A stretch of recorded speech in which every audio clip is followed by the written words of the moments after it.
अब हम लोगों के सामने क्या है, तो 10th क्लास का ये दूसरा यानी कि मतलब 6.9 परिमेय पाइथागोरस का विलोम है।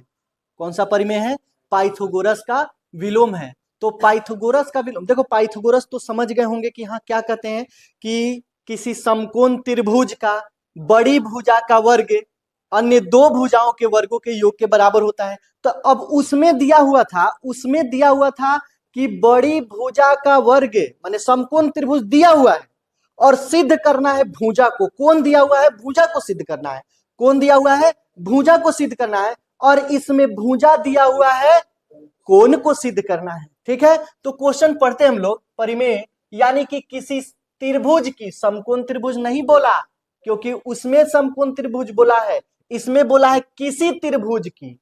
हमको समकोण त्रिभुज बताना है, तो किसी त्रिभुज की एक भुजा का वर्ग अन्य दो भुजाओं के वर्गों के योग के बराबर हो तो पहली भुजा यानी कि हई वाला जो बात बोल रहा है, पहली भुजा के सम्मुख कोण, सम्मुख मतलब अगर मान के चलो ये वाला हम अगर कोण बनाते हैं और आपको बताया जा रहा है कि इस भुजा का वर्ग अन्य दो भुजाओं के वर्ग के योग के बराबर हो तो इसका सम्मुख कोण यही ना होगा।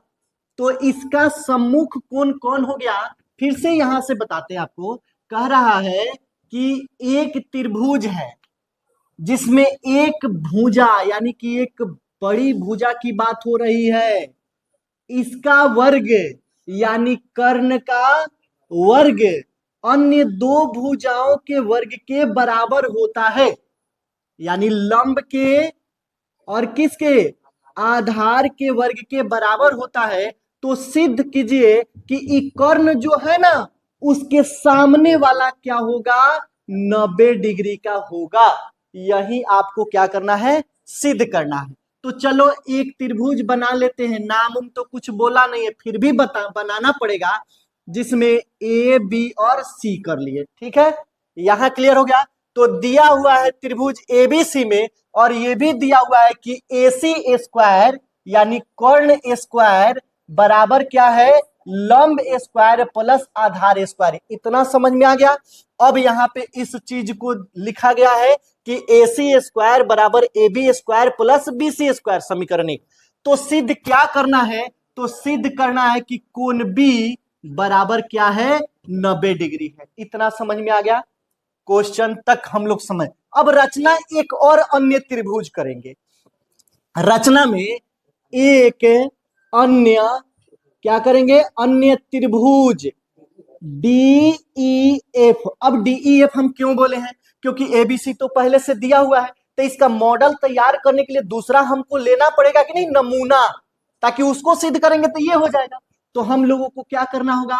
एक और त्रिभुज ले लेना होगा, सेम टू सेम उसी तरह का, जिसका नाम रखा गया DE और F, जिसमें AB के बराबर कौन हो जाएगा? तो जिसमें यहां तक तो हो गया। तो यहां जब लिख दिए तो ये क्या हो गया? एक अन्य त्रिभुज DEF की रचना करें, जिसमें देखिएगा ध्यान से, जिसमें DE यहां पे कहा है? DE है ना, यह किसके बराबर होगा? AB के। DE बराबर है किसके? AB के। फिर अब EF जो है, EF जो है वह किसके बराबर हो जाएगा? BC के। यहां तक समझ में आया? फिर से समझिए, यह एक अन्य त्रिभुज की रचना कर लिए, तो वह त्रिभुज कैसन है?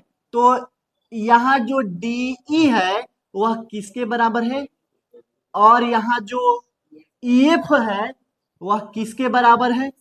इतना समझ में आ गया। रचना क्लियर हो गया। अब हम लोगों को क्या मिल रहा है? कोण भी बताना है, कोण भी इसमें बताना है। तो आप खुद सोचो, ये कोण तो हम बता नहीं सकते हैं क्योंकि यह कोण तो हमको सिद्ध करना है। जो कोण सिद्ध करना है उसे बताना है क्या? नहीं बताना है। दूसरा वाला लेते हैं। तो इसमें आप दूसरा वाला कौन है? कोण A बराबर कोण D के, और कोण F बराबर कोण C के, यही ना होगा। तो चलिए हम ये भी लिख देते हैं।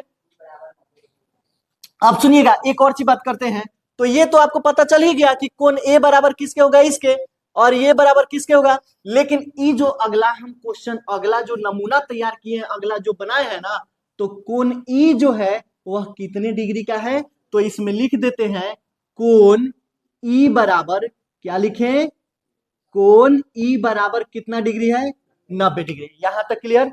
अब हमारे सामने क्या आता है, तो एक अब नया चीज तैयार होकर के आता है। क्या चीज तैयार होकर के आता है, क्या चीज तैयार होकर के आता है, बोलिए क्या चीज होता है भाई, आप लोग बताइए हमको। तो देखो अभी हम त्रिभुज कौन सा लिए हैं, त्रिभुज डी ई एफ लिए हैं।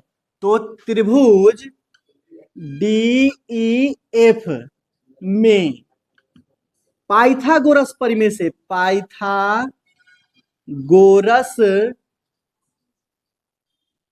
प्रमेय, तो पाइथागोरस परिमेय क्या कहता है, तो कर्ण स्क्वायर बराबर लंब स्क्वायर प्लस आधार स्क्वायर। तो यहां पे बताओ आपका क्या है, तो डी एफ है, उसका स्क्वायर किसके बराबर हो जाएगा, डी ई स्क्वायर अब प्लस किसके, ई एफ स्क्वायर के। इतना तक समझ में आ गया।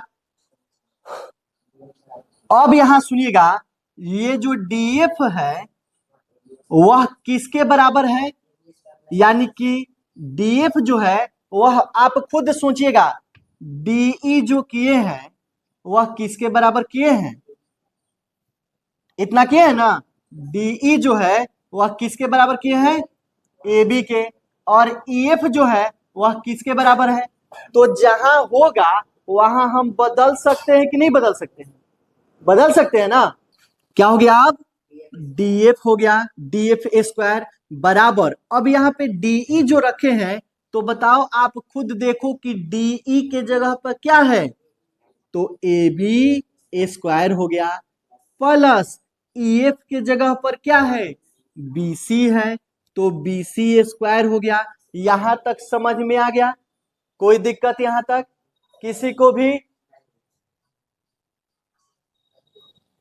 ठीक है। अब यहां देखो एक बात ध्यान रखना, यहां समीकरण एक तैयार था आपका, अगला यहां पे क्या तैयार हो गया, तो समीकरण एक और समीकरण दो में जरा देखोगे, एसी स्क्वायर बराबर क्या है, एसी स्क्वायर बराबर क्या हो रहा है, मतलब इस साइड में एसी है और यहां पर भी क्या है, डीएफ है। तो एसी स्क्वायर बराबर डीएफ स्क्वायर हो जाएगा कि नहीं हो जाएगा।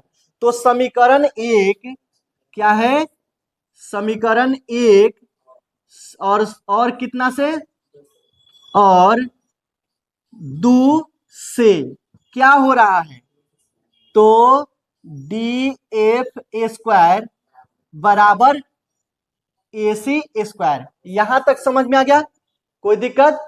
अब जब यहां तक आप क्लियर कर चुके, तो खुद देखो आप क्या प्रूफ करके दिए हो, कर्ण बराबर कर्ण, कर्ण बराबर कर्ण। तो जब इसमें आप हमको बता दी, मैंने आप लोगों को पता चल गया कि यह इसके बराबर ये है, तो ये आप कर्ण साबित कर दिए। तो जब कर्ण साबित कर दिए तो इसके सामने वाला क्या हो जाएगा, तो यहाँ पे प्रूफ हो गया कि नहीं हो गया, प्रूफ हो गया। तो इसीलिए यह मान लीजिए कि डीएफ बराबर क्या हो गया, एसी के। तो अतः क्या, त्रिभुज डी ई एफ सर्वांगसम है किसके, त्रिभुज ए बी सी के। जब सर्वांगसम जब कर लिए, तो भुजा सब के सब संगत भुजा बराबर हो जाएगा। तो जब संगत भुजा बराबर, तो संगत कोण भी बराबर हो जाएगा। तो अब क्या लिखे हम यहां, क्या लिखे बताइए, तो कोण ई बराबर, आपको बताया गया ना कि संगत भुजा बराबर है तो संगत कोण भी बराबर। तो कोण ई बराबर कोण बी के बराबर कितना डिग्री, आप प्रूफ कर लिए कि नहीं कर लिए, समझ में आ गया। तो यहां पर क्या हो गया, पी, ऐसे भी हो गया पी आर ओ भी ई डी प्रूव्ड, या फिर आप लिख सकते हैं कि अतः, अतः कोण बी बराबर 90 डिग्री, अतः कोण बी बराबर 90 डिग्री। समझ में आ गया? कोई दिक्कत? आप लास्ट में लिख सकते हो अतः कोण बी बराबर 90 डिग्री। समझ में आया? कोई दिक्कत? तो आप लोगों को ये परिमेय समझ में आ गया।